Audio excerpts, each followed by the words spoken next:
Hello friends, welcome to target in goal. Friends, आज का topic है भारत की नदियाँ। भारत में कौन कौन सी नदियाँ हैं, उनका अपवाह तंत्र क्या क्या है और वो नदियाँ कहाँ किससे मिलती हैं। इन सारे जो भी प्रश्न हैं इससे संबंधित वो इसमें से डिस्कस किए जाएंगे। एक बात और फ्रेंड्स, अगर आप क्रम से नहीं वीडियो अभी देखे हैं तो क्रम से देखिए, क्योंकि इसमें देखिए जो मैप से मैं इंडिकेट करता हूँ चीज़ों को, तो वो सारा चूँकि पहले कई बार हो चुका है तो आपके दिमाग में वो मैप बना रहता है, विजुअलाइज रहता है। फिर आप दूसरे वीडियो को या फिर किसी भी उसको आप इंडिकेट कर लेंगे सही से। तो फ्रेंड्स, ये नदियों के बारे में है ये चैप्टर, और इसके पहले जो भी हमने अवस्थिति के बारे में बना लिए हैं या फिर और भी जो भी चैप्टर्स बनाए हैं वो आप देख सकते हैं। और इस चैनल में यदि नए हैं तो इस चैनल को सब्सक्राइब भी कर लीजिए और बेल आइकॉन प्रेस कर लीजिए, ताकि जब भी हम इसमें वीडियो डालेंगे तो आपको नोटिफिकेशन मिल जाया करेगा और आप तुरंत से वीडियो को देख सकते हैं। तो चलिए फ्रेंड्स, इसमें से देखिए पहला जो अपना क्वेश्चन है वो है हिमालय पार नदियां हैं।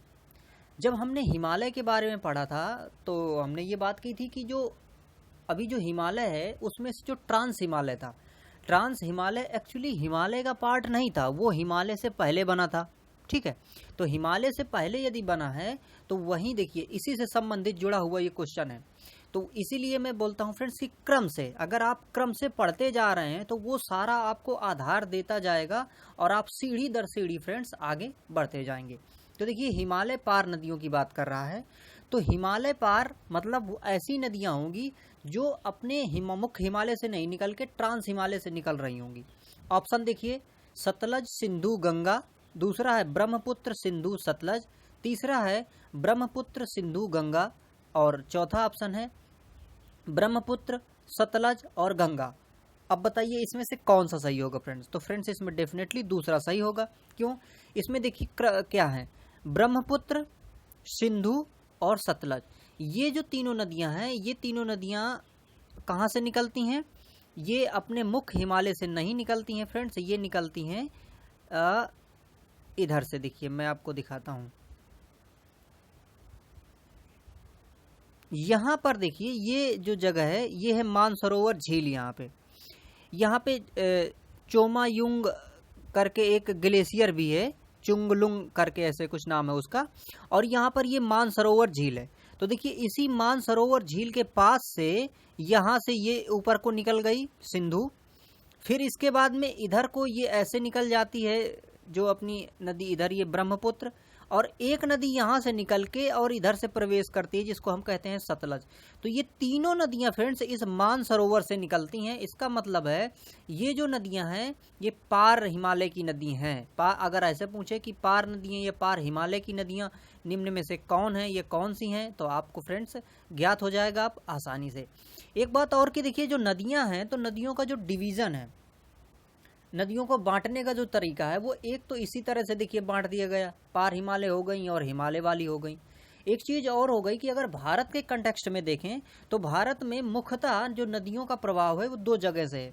एक तो है हिमालय क्षेत्र से और एक है अपना पूरा जो पठार है पठारीय क्षेत्र से। तो इस प्रकार से भी हम नदियों को बांट लेते हैं कि एक हो गई हिमालयी नदियां और दूसरी हो गई कौन सी, पठारीय नदियां। तो जो हिमालयी नदियां हैं और पठारी नदियां हैं उनमें बेसिक डिफरेंस ये है कि जो हिमालय नदियां हैं उनमें से पूरे साल पानी रहता है, लेकिन जो पठारीय नदियां हैं वो पूरे साल अपना प्रवाह निरंतर नहीं रख पाती हैं और वो ठंडी के मौसम में या फिर हम कहें कि जब बरसात नहीं होती है गर्मी के मौसम में वो सूख जाती हैं अधिकांशतः। तो ये इन दोनों में डिफरेंस है। अगला प्रश्न देखते हैं, निम्नलिखित में से नदियों की लंबाई का सही अवरोही क्रम, मतलब अवरोही क्रम बड़े से छोटे की ओर नदियों की लंबाई हमें बतानी है। ऑप्शन देखिए इधर पर दिए हैं, ब्रह्मपुत्र, गंगा, कावेरी, गोदावरी और नर्मदा। पहला ऑप्शन क्या है, ब्रह्मपुत्र, गंगा, गोदावरी, नर्मदा। दूसरा क्या है, गंगा, गोदावरी, ब्रह्मपुत्र, नर्मदा। तीसरा है ब्रह्मपुत्र, नर्मदा, गोदावरी, गंगा। चौथा गंगा, ब्रह्मपुत्र, गोदावरी, नर्मदा। अब इनको देखिए कैसे हम सेट कर सकते हैं। एक बात तो देखिए जो ब्रह्मपुत्र नदी है वो गंगा से बड़ी है, वो लगभग 2900 किलोमीटर है ब्रह्मपुत्र नदी, और गंगा कितनी है, गंगा है 2525 किलोमीटर।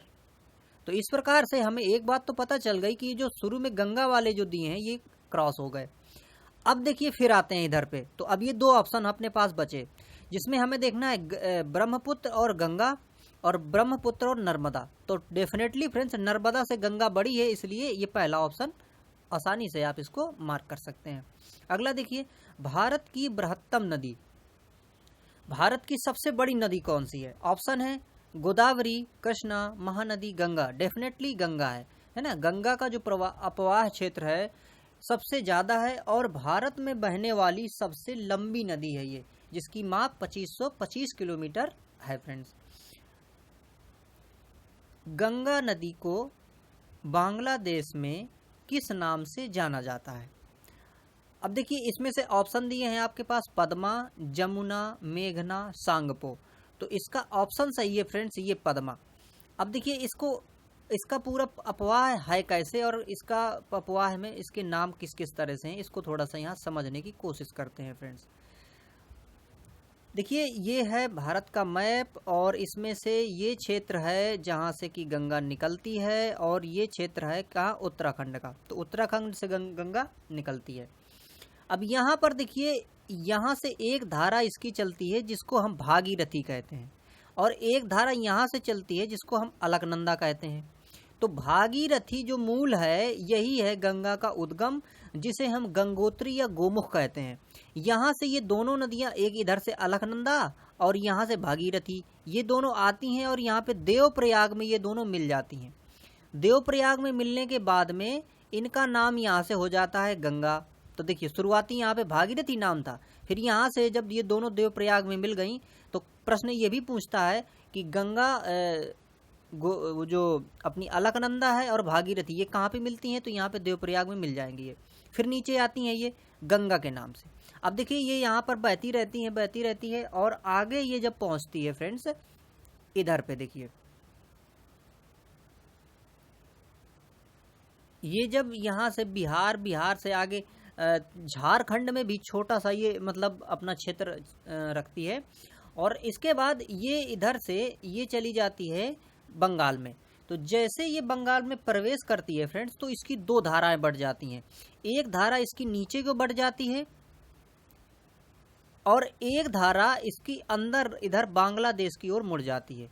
तो यहाँ पर भी देखिए एक चीज क्या होती है कि जैसे ही ये नदी दो भागों में बंटती है तो जो धारा इधर की अंदर की ओर मतलब बांग्लादेश की ओर जाने लगती है इसका फिर नाम हो जाता है भागीरथी एक बार, लेकिन वो कुछ समय के लिए इसका भागीरथी नाम रहता है। इसके बाद जैसे ये नदी अंदर प्रवेश करती है और यहाँ पर मतलब दूसरी नदियाँ आके मिलने लगती हैं तो वहाँ पर इसका नाम पद्मा हो जाता है। तो बांग्लादेश में इसका नाम पद्मा हो जाता है। नीचे फिर एक ये जो इसका एक पोर्शन है ये नीचे को इधर चला आता है और फिर ये नदी आगे इधर को बढ़ती जाती है फ्रेंड्स। तो इस प्रकार से इसका जो नाम है वो पद्मा हो जाता है। अभी आगे भी देखेंगे इसके कुछ और नाम बदलेंगे तो उसको और समझेंगे फ्रेंड्स। अभी देखिए अगला क्वेश्चन है इसमें, भारत की सबसे अधिक नौगम्य दो नदियाँ। नौगम्य मतलब कि जिनमें नौका चलाई जा सके, है ना, नौका विहार किया जा सके, तो ऐसी नौकागम्य नदियाँ होती हैं। तो नौकागम्य नदियों में से इन ऑप्शंस में से कौन सी ऐसी नदियाँ हैं जो नौकागम्य है? कावेरी, गोदावरी पहले ऑप्शन में, दूसरे में गंगा ब्रह्मपुत्र, तीसरा गंगा सिंधु, चौथा ब्रह्मपुत्र यमुना। तो देखिए गंगा और ब्रह्मपुत्र जो ये नदियां हैं ये नौकागम्य नदियां हैं।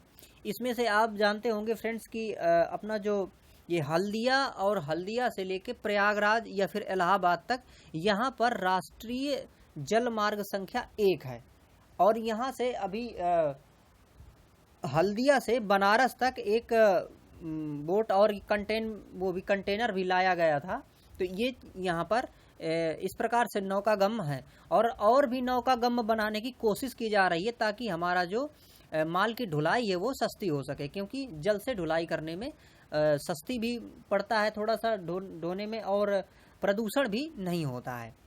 अगला देखिए, निम्नलिखित नदियों में से भारत में किस पर सबसे लंबा पुल है या लंबा सेतु बना है? तो देखिए इधर पर ऑप्शन है आपके पास सोन नदी, नर्मदा नदी, महानदी, गंगा। तो गंगा पे है फ्रेंड्स।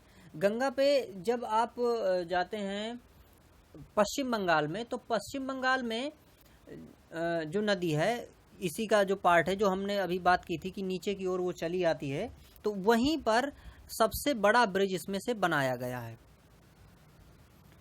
सुंदरबन डेल्टा कौन सी नदियों से बनता है? सुंदरबन डेल्टा ऑप्शन है गंगा ब्रह्मपुत्र, नर्मदा ताप्ती। तो फ्रेंड्स सुंदरबन डेल्टा कहाँ से बनता है? गंगा और ब्रह्मपुत्र नदियों से बनता है। इसको हम अगर मैप में यहाँ पर देखें फ्रेंड्स, तो आप पाएंगे कि ये देखिए इधर, अब देखिए यहाँ से अपनी ये नदी जो गंगा थी, ये गंगा इस तरह से इधर जाती है और बांग्लादेश में प्रवेश करके यहाँ पद्मा और फिर यहाँ पर नीचे आती है, तो ये इसका मुहाना बन जाता है जो कि मेघना नाम से इधर बनता है। और वही अपनी जो एक धारा इधर से नीचे की ओर डाइवर्ट होती है, वो धारा इधर आके इधर से गिरती है, तो यहाँ पर ही ये दोनों क्या करती हैं कि डेल्टा बनाती हैं, और ये विश्व का सबसे बड़ा डेल्टा है। यहीं पर रॉयल बंगाल टाइगर भी पाया जाता है फ्रेंड्स, जो कि खारे पानी में रह लेता है और वो खारे पानी में अपना सर्वाइव करने के लिए जाना जाता है, और अन्य जो भी टाइगर हैं वो खारे पानी में सर्वाइव नहीं कर पाते हैं जल्दी। अगला देखिए, गंगा और ब्रह्मपुत्र नदियों का उद्गम स्थान क्रमशः है, मतलब कि गंगा और ब्रह्मपुत्र नदियों का उद्गम स्थान कहाँ से वो निकली हैं, उनका उद्गम स्थान कौन सा है? ऑप्शन देखिए, पहले गंगा का और दूसरे में किसका बताना है? ब्रह्मपुत्र का। ऑप्शन 1 में है नेपाल तिब्बत, दूसरा है तिब्बत सिक्किम, तीसरा है उत्तर प्रदेश तिब्बत, और चौथा है उत्तराखंड और तिब्बत। तो देखिए गंगा कहाँ से निकली है? उत्तराखंड से निकली है। और ब्रह्मपुत्र कहाँ से निकली है फ्रेंड्स? तिब्बत से निकली है। तो उत्तराखंड और तिब्बत इसका आंसर हो जाएगा। अगला देखिए, निम्नलिखित में से कौन सी नदी का उद्गम भारत में नहीं है? ऑप्शन है कावेरी, नर्मदा, ब्रह्मपुत्र, गंगा। तो फ्रेंड डेफिनेटली ब्रह्मपुत्र नदी भारत में नहीं है। वो कहाँ पे है? चाइना में है या फिर तिब्बत में है। अगला देखिए, तिब्बत में बहने वाली नदी सांगपो निम्नलिखित में से किससे होकर भारत में प्रवेश करती है? अब देखिए जो सांगपो नदी है ना, तो सांगपो नदी ये जो है ये फ्रेंड्स वही ब्रह्मपुत्र नदी है। जब यहाँ से ऊपर से देखिए यहाँ पर ये सांगपो दिखाई गई है फ्रेंड्स, तो यहाँ से जब ये निकलती है और ये ऐसे जब चलती है ये, तो ये इसी नदी का नाम हो जाता है चाइना में क्या? सांगपो। लेकिन जब ये नदी यहाँ से अंदर इसमें प्रवेश करती है फ्रेंड्स, तो इसी का नाम क्या हो जाता है? दिहांग। समझिएगा, ये सब इसी के नाम है। यहाँ पर सांगपो अंदर यहाँ से जैसे ये एंटर प्रवेश करती है अपने भारत में अरुणाचल प्रदेश से, तो दिहांग हो जाएगा। और जब ये नीचे को चलने लगती है फ्रेंड्स इधर ये, तो तब इसका नाम क्या हो जाता है? तब हो जाता है ब्रह्मपुत्र। तो इस प्रकार से इसका नाम यहाँ पर बदलता है। एक बात और, जब ये ब्रह्मपुत्र अंदर इधर प्रवेश करने लगती है नीचे की ओर बांग्लादेश में, तब इसका नाम जमुना हो जाता है। जमुना, यमुना नहीं फ्रेंड्स, है ना, जमुना हो जाता है। तो इस प्रकार से इसके नाम में ये वेरिएशन आते हैं, ये बदलाव आते हैं।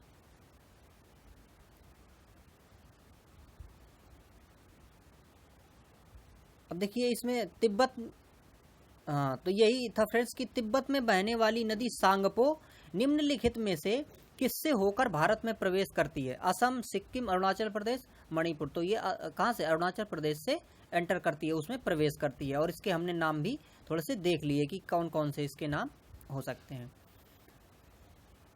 अगला देखिए, सिंधु नदी की लंबाई उतनी ही है जितनी की ब्रह्मपुत्र की, यह लंबाई कितनी है? तो देखिए सिंधु और ब्रह्मपुत्र ये दोनों समान लंबाई की नदियां हैं और ये 2900 किलोमीटर की लंबी नदियां हैं। अगला देखिए, तिब्बत में मानसरोवर झील के पास किस नदी का उद्गम स्रोत है? ऑप्शन देखिए, सिंधु, सतलज, ब्रह्मपुत्र, इनमें से सभी। तो फ्रेंड्स क्या इनमें से सभी? क्योंकि वहीं से क्या सिंधु, सतलज और ब्रह्मपुत्र तीनों का वहीं से उद्गम होता है, मानसरोवर झील के पास से।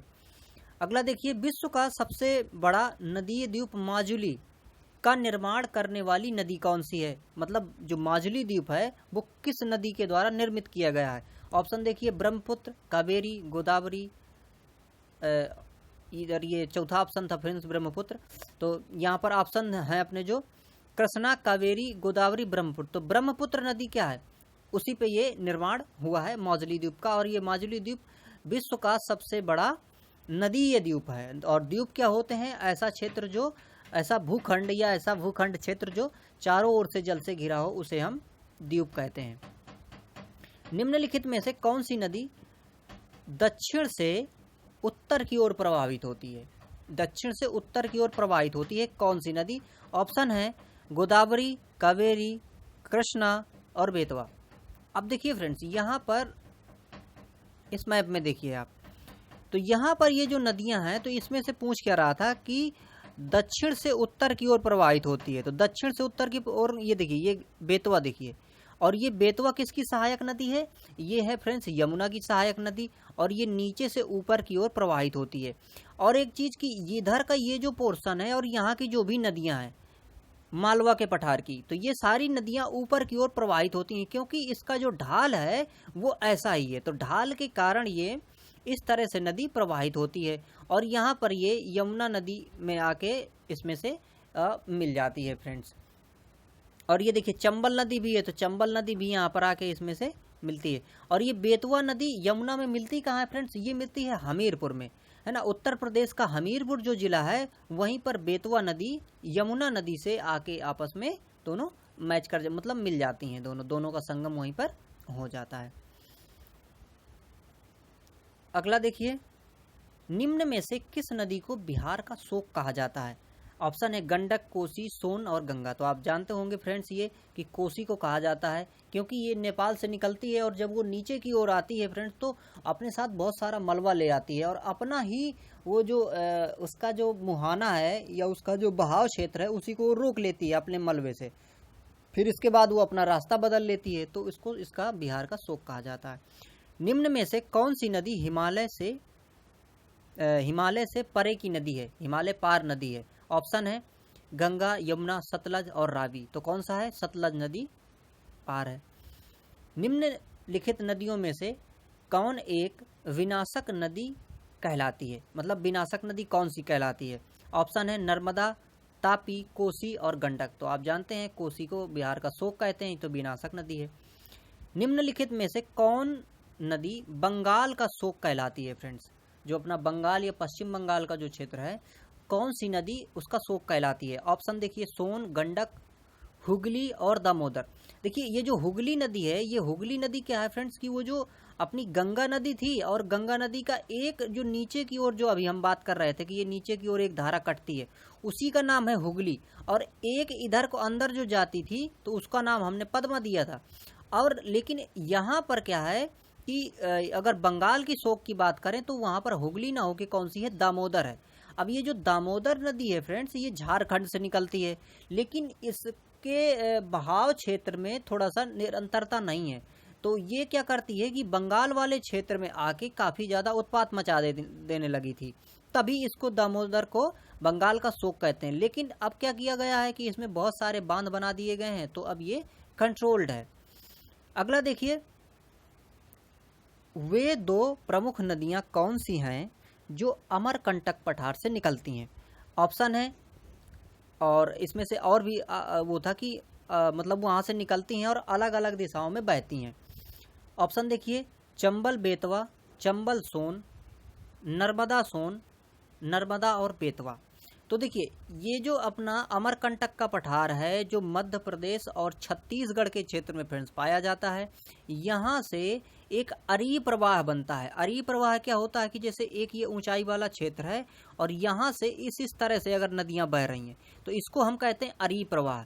तो उसी अरी प्रवाह के चलते यहाँ पर जो नदियां हैं वो कौन सी? देखिए नर्मदा और सोन, ये दोनों नदियां फ्रेंड्स यहीं से निकलती हैं। इसको देखिए मैं थोड़ा सा मैप में आपको फ्रेंड्स बताने की कोशिश करता हूं। ये देखिए भारत है, और भारत में ये फ्रेंड्स इधर पे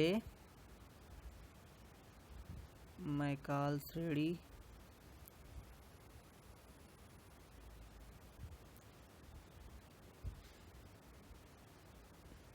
ठीक है, ये क्षेत्र देखते हैं फ्रेंड्स।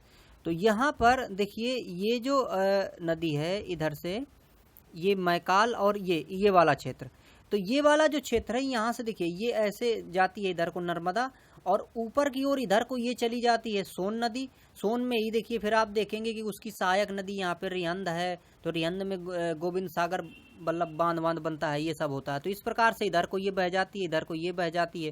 तो ये एक अरीय प्रवाह का उदाहरण भी फ्रेंड्स है। अगला प्रश्न देखते हैं फ्रेंड्स।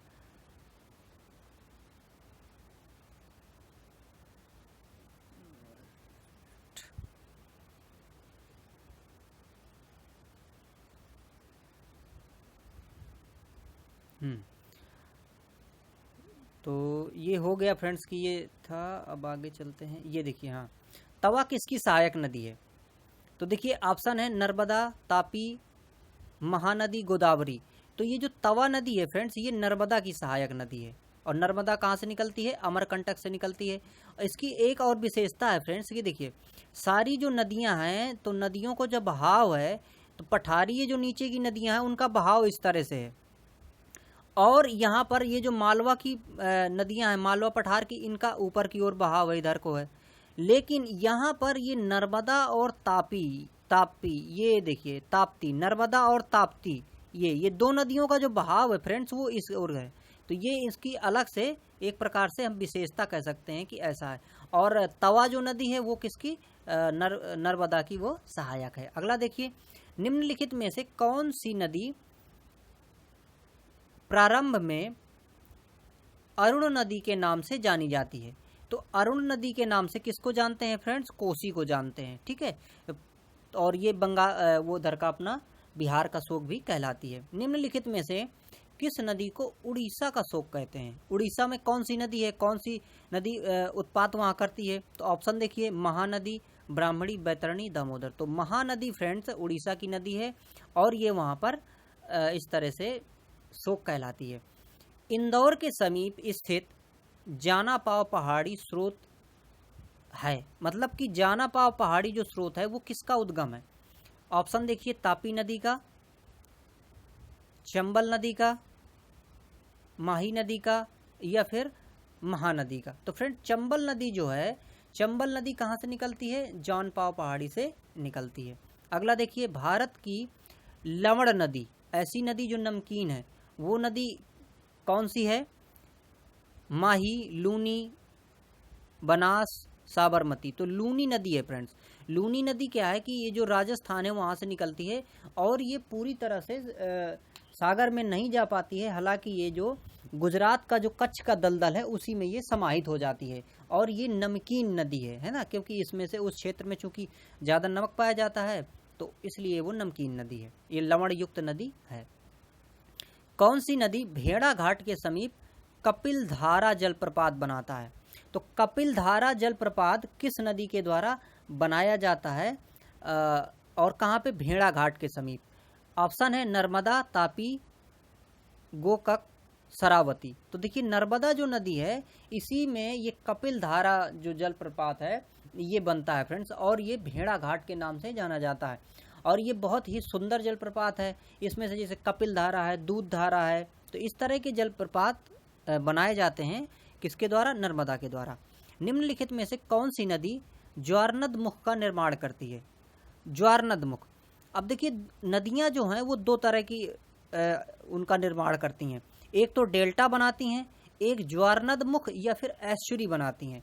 तो ज्वारनद या एस्चुरी में क्या होता है कि जब नदियां डेल्टा का निर्माण नहीं कर पाती हैं और उनका बहाव कुछ ऐसा है जो कि सीधे सीधे समुद्र में जाके अपना मतलब बाहर ना अपना मलबा छोड़ के समुद्र में छोड़ देती हैं, तो उसे ही हम कहते हैं एस्चुरी कहते हैं। और जो भारत की इधर अगर हम ये बात करें कि ये जो भी नदियाँ, एक मिनट, ये जो नदियाँ इस तरफ की बहने वाली हैं, है ना, सब पश्चिमी नदियाँ हैं, तो ये सारी नदियाँ एस्चुरी बनाती हैं। लेकिन इधर को जो बहती हैं नदियाँ वो सारी डेल्टा का निर्माण करती हैं। तो इस प्रकार से भी हम इंडिकेट कर सकते हैं कि जो पश्चिम में प्रवाहित नदियाँ हैं वो सारी एस्चुरी या ज्वारनद मुख का निर्माण करती हैं। तो अब देखिए इसमें से कौन सा ऑप्शन होगा? निम्नलिखित में से कौन सी नदी ज्वारनद मुख का निर्माण करती है? राप्ती, महानदी, नर्मदा और स्वर्णरेखा। तो देखिए नर्मदा नदी है ना, ये चूंकि पश्चिम की ओर प्रवाहित होती है, तो नर्मदा नदी ज्वारनद मुख या फिर इसको एस्चुरी भी कहते हैं, इसका निर्माण करती है। अगला देखिए प्रायद्वीपीय भारत की निम्न नदियों में से कौन शेष 3 से विशिष्ट रूप से भिन्न है। मतलब कि प्रायद्वीप की जो नदियां हैं उनमें से इनमें से कौन सी नदी भिन्न है। नर्मदा, कावेरी, कृष्णा, गोदावरी। तो नर्मदा भिन्न है, क्यों? क्योंकि इसका बहाव क्षेत्र पश्चिम की ओर है। इनका बाकी का सबका बहाव क्षेत्र जो है फ्रेंड्स वो किसकी ओर है? वो उत्तर की ओर है। उत्तर क्या मतलब इसका जो है बहाव वो पूर्व की ओर, उत्तर की ओर नहीं पूर्व की ओर है ना, इस ओर बह रही है सारी। अगला देखिए निम्न में से कौन सी नदी एस्चुरी नहीं बनाती है। ऑप्शन देखिए नर्मदा, तापी, मांडवी, महानदी। अब देखिए एस्चुरी बनाने वाली देखिए नर्मदा बनाती है एस्चुरी, तापी ये भी बनाती है, मांडवी नदी कहाँ पे है? ये नीचे गोवा की नदी है, और गोवा कहाँ पे? इस तरफ है, तो ये भी इधर को बहेगी, तो इसलिए ये भी क्या करेगी? एस्चुरी बनाएगी। लेकिन महानदी नहीं बनाएगी, क्यों? क्योंकि ये पूर्व की ओर फ्रेंड्स यहाँ पर ऐसे बहती है। तो ये 3 नदियां बनाएंगी, तो एस्चुरी कौन नहीं बनाएगी? ये महानदी एस्चुरी नहीं बनाएगी। अगला देखिए भारत की निम्न नदियों में से कौन सी डेल्टा नहीं बनाती है। तो डेल्टा नहीं बनाती मतलब क्या बनाएगी? एस्चुरी बनाएगी। ऑप्शन देखिए गंगा, गोदावरी, महानदी और ताप्ती। तो ताप्ती नदी क्या है? एस्चुरी बनाती है। एसएससी में आया था क्वेश्चन फ्रेंड्स ये। अगला देखिए क्षिप्रा नदी निम्नलिखित में से किसकी सहायक नदी है। ऑप्शन है गोदावरी, चंबल, महानदी और नर्मदा। तो जो क्षिप्रा नदी है फ्रेंड्स ये चंबल की सहायक नदी है, और क्षिप्रा नदी के किनारे ही महाकालेश्वर का जो मंदिर है वो क्षिप्रा नदी के किनारे है, और यहीं पर 12 साल में महाकुंभ लगता है फ्रेंड्स। और ये वाला जो महाकुंभ लगा करता है वो बिल्कुल बैसाख में लगता है, मतलब बहुत तेज जब गर्मी होती है तब लगता है। अगला देखिए निम्नलिखित में से कौन सी नदी अमरकंटक के पठार से नहीं निकली है। ऑप्शन देखिए गोदावरी, नर्मदा, तवा और सोन। तो देखिए नर्मदा, तवा और सोन ये तीनों नदियां निकली हैं अमरकंटक से, लेकिन गोदावरी नदी अमरकंटक से नहीं निकली है। ये नदी कहाँ से निकली है? ये निकली है महाराष्ट्र के त्र्यंबकमस्वर से। त्र्यंबकमस्वर एक शिव का स्थान भी है, तो वो त्र्यंबकेश्वर से वहीं से एक पहाड़ ही है, तो वहीं से ये गोदावरी नदी निकलती है फ्रेंड्स। अगला देखिए महानदी नर्मदा तथा सोन नदियाँ कहाँ से निकलती हैं। तो अभी हमने बात ही की फ्रेंड्स। ऑप्शन है देखिए इसमें से रामगढ़ गुम्बद से, पंचमढ़ी से, ग्वाल पहाड़ी से और अमरकंटक से। तो ये अमरकंटक से निकलती हैं। अगला देखिए निम्नलिखित नदी युग्मों में से कौन ज्वारनद मुख का निर्माण करती है। ज्वारनद मुख का निर्माण कौन करती है? नर्मदा, तापी। तो यही ऑप्शन सही हो जाएगा। अगला देखिए निम्नलिखित में से कौन सी नदी भ्रंश घाटी से होकर बहती है। भ्रंश घाटी से। ऑप्शन देखिए चंबल, नर्मदा, कावेरी और गोदावरी। तो फ्रेंड्स ये जो नर्मदा नदी है ये अपने भ्रंश से होकर बहती है। और भ्रंश क्या होता है? हमने जब अवस्थिति की बात की थी और वहाँ पर हमने पर्वतों की बात की थी, तो हमने फ्रेंड्स ये देखा था कि जो विंध्याचल श्रेणी है, और ये जो विंध्याचल अपनी जो श्रेणी है ये श्रेणी कैसी है? ये श्रेणी है फ्रेंड्स इस तरह की जो ब्लॉक पर्वत बनी है ना। ब्लॉक पर्वत मतलब यहाँ पे भ्रंश है। तो नर्मदा क्या कर रही है कि इधर से भ्रंश से ही बह के इधर को जा रही है, तो नर्मदा नदी भ्रंश से बहती है। निम्नलिखित में से किस नदी के मुहाने पर डेल्टा नहीं बनता है? साधारण सा है देखिए कावेरी, महानदी, गोदावरी, तापी। तो देखिए ये अपनी जो तापी या ताप्ती नदी है इसी में से डेल्टा नहीं बनता है। और एक चीज देखिए इसी तरह के फ्रेंड्स देखिए अभी जो ऊपर प्रश्न देखा था ये पीसीएस में आया था फ्रेंड्स, ये देखिए आरआरबी एएसएम में आया है। तो इन्हीं प्रश्नों को वो किसी तरह से डाइवर्ट करके घुमा घुमा के पूछते हैं। तो आप अगर मैप से इसको एक बार सही से समझ लेंगे तो फिर किसी तरह से पूछे आप कर जाएंगे फ्रेंड्स ये। अगला देखिए दक्षिण भारत के पठारी प्रदेश को कौन सी नदी 2 भागों में बांटती है। ऑप्शन है देखिए तापी, नर्मदा, माही और साबरमती। तो ये देखिए नर्मदा जो नदी है ये ऊपर वाले भाग को और नीचे वाले मतलब मध्य से लगभग गुजरती है। तो भारत को ये जो पठारी प्रदेश है उसको 2 बराबर भागों में लगभग मतलब ये कह सकते हैं कि 2 भागों में बांट देती है। अगला देखिए दक्षिण भारत की नदियों में से सबसे लंबी कौन है। उत्तर भारत की नदियों में या फिर पूरे भारत की नदियों में से तो हम जान गए कि गंगा सबसे बड़ी है, लेकिन अगर हम दक्षिण भारत की बात करें तो दक्षिण भारत में कौन सी नदी बड़ी है। ऑप्शन देखिए गोदावरी, कृष्णा, कावेरी और नर्मदा। तो गोदावरी नदी जो है फ्रेंड्स, जो त्र्यंबकेश्वर से निकलती है महाराष्ट्र से, ये सबसे लंबी नदी है। इसको फ्रेंड्स बूढ़ी गंगा भी कहा करते हैं, है ना, इसको बूढ़ी गंगा कहते हैं। अगला देखिए, निम्नलिखित में से किस नदी को वृद्ध गंगा, अच्छा देखिए आ भी गया इसमें, है ना, वृद्ध गंगा या बूढ़ी गंगा के नाम से जानते हैं, तो किसको जानते हैं, गोदावरी को जानते हैं। अगला देखिए, गोदावरी नदी का उद्गम स्थल कहाँ पे है, तो कहाँ, ये देखिए ऑप्शन दिया है मुल्ताई नगर, त्र्यंबक गांव, जानापाव पहाड़ी या ब्रह्मगिरी। तो त्र्यंबक ये गांव या फिर त्र्यंबकेश्वर जो मैं बता रहा था आपको, वहीं से ये क्या है, ये निकलती है। अगला देखिए, वैनगंगा और पेनगंगा ये किसकी सहायक नदी है, ये फ्रेंड्स गोदावरी की ही सहायक नदियां हैं। तो वैनगंगा पेनगंगा गोदावरी की मुख्य सहायक नदियां हैं। अगला देखिए, भारत की सबसे लंबी नदी जिसका उद्गम तथा मुहाना दोनों भारतीय क्षेत्र में है, मतलब भारत की सबसे लंबी नदी जिसका उद्गम तथा मुहाना दोनों भारतीय क्षेत्र में हो, वो कौन सी नदी है। ऑप्शन देखिए, गंगा, गोदावरी, ब्रह्मपुत्र, नर्मदा। तो इसका क्या होगा, गंगा। हालांकि देखिए ब्रह्मपुत्र उससे बड़ी नदी है, लेकिन उसका मैं भी फ्रेंड्स इसको अभी मिस्टेक कर रहा हूँ, इधर देखिए एक चीज और। अब गंगा का उद्गम तो ठीक है अपने भारत में, लेकिन ये नीचे जाके कहाँ पे गिरती है, ये नीचे चली जाती है बंगाल में, है ना। तो इस प्रकार से ये ऑप्शन नहीं इसका होगा। अब देखिए गोदावरी को देखते हैं। अच्छा, गोदावरी का फ्रेंड्स ये सही होगा ऑप्शन, क्यों, क्योंकि गोदावरी कहाँ से निकलती है, त्र्यंबकम से निकलती है, मतलब महाराष्ट्र से निकलती है, और ये नीचे आती है, और ये नीचे जो अपनी पश्चिम बंगाल की खाड़ी है, यहाँ पर क्या होती है, ये अपना मुहाना बनाती है। तो इस प्रकार से ये भारत में ही निकलती है और भारत में ही क्या है कि विसर्जित हो जाती है। अब ब्रह्मपुत्र इसलिए नहीं सही होगा क्योंकि ये तो जानते हैं हम, चाइना से निकलती है। नर्मदा भारत में निकलती है, भारत में ही विसर्जित होती है, लेकिन इसकी जो लंबाई है वो गोदावरी से कम है। तो देखिए कितना टेक्निकली और कितना अच्छा क्वेश्चन पूछा है कि भारत की सबसे लंबी नदी जिसका उद्गम तथा मुहाना दोनों भारतीय क्षेत्र में है। अगर इसको हम बहुत ही गौर से नहीं करेंगे फ्रेंड्स, तो इसको क्या कर जाएंगे, मिस्टेक कर जाएंगे। तो इसको हमें ध्यान से करना होगा कि भारत में निकलती है और भारत में ही मुहाना बनाती है, विसर्जित होती है, तो वो नदी कौन सी है। तो इसका आंसर फ्रेंड्स गोदावरी है। तो फ्रेंड्स ये क्वेश्चन थे नदियों के बारे में जो हमने डिस्कस किए, और हमारी कोशिश यही रहती है कि फ्रेंड्स हम इसको मैप से ऐसे समझा दें कि सिर्फ आपको प्रश्न ना याद रहें, बल्कि आपको वो मैप में दिमाग में आपके विजुअलाइज होता रहे, ताकि आप जब भी आपके सामने किसी भी तरह के प्रश्न हो तो आप फ्रेंड्स उसको हल करें। तो फ्रेंड्स ये वीडियो आपने देखा, आपका बहुत बहुत धन्यवाद, और जुड़े रहिए इस चैनल से, और अपने दोस्तों को भी शेयर करिए ये वीडियोज़ ताकि उनको भी लाभ हो सके friends. Thank you for watching.